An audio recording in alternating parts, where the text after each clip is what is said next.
হাবিব ভাইয়ের কাছে দুইটা জিনিস একটু জানতে চাবো। এটা হচ্ছে 75 সালে টু 4th অ্যামেন্ডমেন্টের পরে এই কনস্টিটিউশন। সিএমএলএ রাষ্ট্রপতি হওয়ার কোনো বিধান এই কনস্টিটিউশনে নাই। 1977 সালে জাতির প্রয়োজনে, আবার বলে দিচ্ছি, জাতির প্রয়োজনে শহীদ রাষ্ট্রপতি জিয়াউর রহমান সিএমএলএ থেকে রাষ্ট্রপতি হলেন, এবং জাতির প্রয়োজন সে সময় তিনি যদি না হতেন তাহলে বাংলাদেশের অস্তিত্ব নিয়ে সংকটে পড়তো। এবং ওই তৃতীয় তফসিলে সিএমএলএ এর শপথ রাষ্ট্রপতি হিসাবে নেবেন নাই। আচ্ছা, দ্বিতীয় কথা, 75 সালের এখানে রেফারেন্ডামের কোনো প্রবিধান নাই। বাংলাদেশের প্রথম রেফারেন্ডাম দিলেন শহীদ রাষ্ট্রপতি জিয়াউর রহমান। রেফারেন্ডামে কি ছিল? আপনি আমাকে রাষ্ট্রপতি হিসেবে গ্রহণ করেন কি করেন না। কেন এই কথাটা বললাম? বিএনপি হচ্ছে শহীদ রাষ্ট্রপতির সাথে বিএনপি নেই।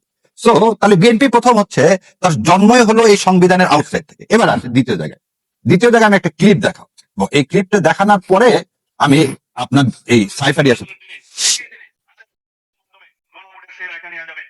এটা ভালো করে তো বোঝা যাচ্ছে না, আপনি একটু মুখে বলছেন। আমি মুখে বলেছি। এই উনি বলতেছেন যে জুলাই সনদ বাস্তবায়ন হবে গণভোটে, আপনারা যদি দেখতে পান। আচ্ছা, এটা কে বললেন?